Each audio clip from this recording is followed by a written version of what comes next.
Friends, मैं हूं संदीप वाला और आज मैं आपके साथ एक ऐसा ट्रीटमेंट शेयर करने जा रहा हूं जो हर बीमारी को ठीक कर देगा।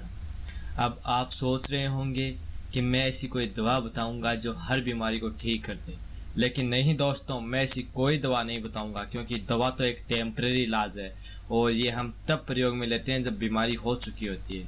लेकिन जो मैं ट्रीटमेंट बताऊंगा वो बीमारी के बाद या पहले दोनों समय में कर सकते हैं और वो इलाज है प्राणायाम और योग। चलिए मैं आपको बताता हूँ अपनी लाइफ के बारे में और आपको अपनी लाइफ में क्या करना चाहिए। तो दोस्तों, अगर आपको दर्द को लाइफ टाइम के लिए ख़त्म करना है तो दुनिया का सबसे कठिन काम करना पड़ेगा और वो है प्राणायाम। क्या आप कर पाएंगे?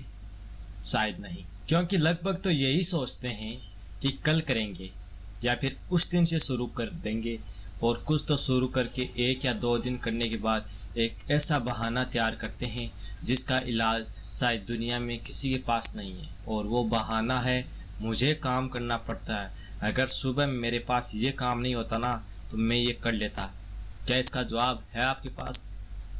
आपके पास नहीं होगा, क्योंकि आप तो सवाल बनाने वाले हैं। और दोस्तों, ये सब मैं कैसे कह रहा हूँ, क्योंकि जिस तरीके से मैं कह रहा हूँ इससे तो पता चलता है कि मैं भी ऐसा करता हूँ।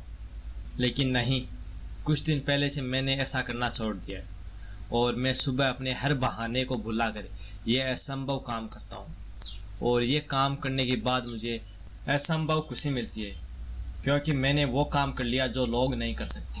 और दूसरी खुशी, सुबह 5 बजे उठने के कारण मैं वो काम 7 बजे तक पूरे कर लेता हूँ जो काम मैं पहले 10 बजे की कड़ाकेदार धूप में करता था।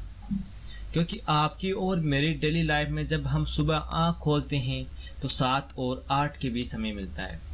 अगर हमारी 7 बजे आँख खुल गई तो 15 मिनट वो मज़ा लेते हैं जिससे ये ख्याल आते हैं कि थोड़ा और सोएं और कंबल को थोड़ा ऊपर खींचते हुए एक अलग ही मज़ा लेते हैं।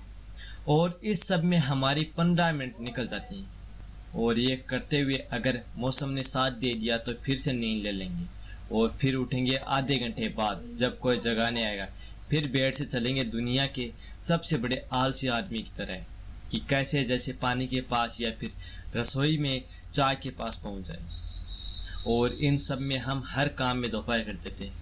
अब अगर आपने तय कर लिया कि मैं 5 बजे उठकर योग और प्राणायाम करूंगा तो उस समय भी यही होता है कि 5 मिनट और सो लूँ, उसका अर्थ है कल कर लूँगा।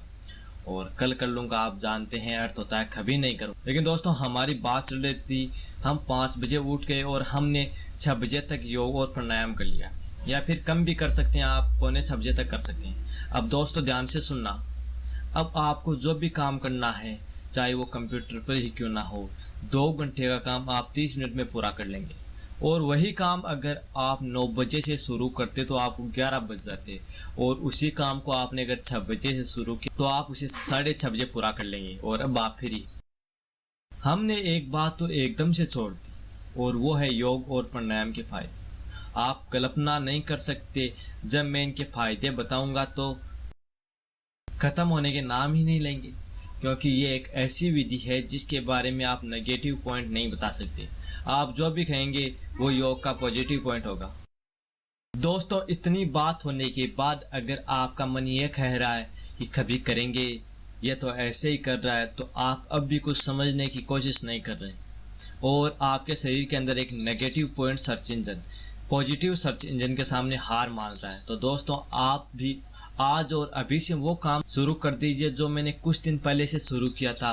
और आज कह सकता हूँ कि मुझे आज इतने दिन हो गए सुबह उठते हुए और प्राणायाम करते हुए, और आपको बता रहा हूँ, आपको मेरे आत्मविश्वास से एहसास हो जाना चाहिए कि मुझ में क्या बदलाव आया है। तो दोस्तों, अगर आपको अपनी खुशियों का करोड़पति बनना है तो सुबह जल्दी उठें। लेकिन एक बात ध्यान में रखना, सुबह बहुत जल्दी उठने की गलती मत कर देना, नहीं तो 2 या 3 दिन उठ पाओगे, क्योंकि अगर आपने नींद पूरी नहीं ली तो पूरे दिन आंख दुखती रहेगी और पूरे दिन यही सोचेंगे कि ये फैसला तो बहुत गलत ले लिया।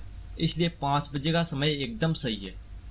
कुछ लोग कहते हैं कि रात को जल्दी सो जाओ, तो वो भी सभी के लिए पॉसिबल नहीं है, क्योंकि शाम को 80% से ज़्यादा लोग जल्दबाजी करते हुए भी 10 या 11 बजा देते हैं। इस कारण सुबह बहुत जल्दी ना उठकर जल्दी उठना चाहिए। और यह आपको कल से शुरू करना है। मैं उस कल की बात नहीं कर रहा हूँ जिसका अर्थ होता है कभी नहीं करेंगे।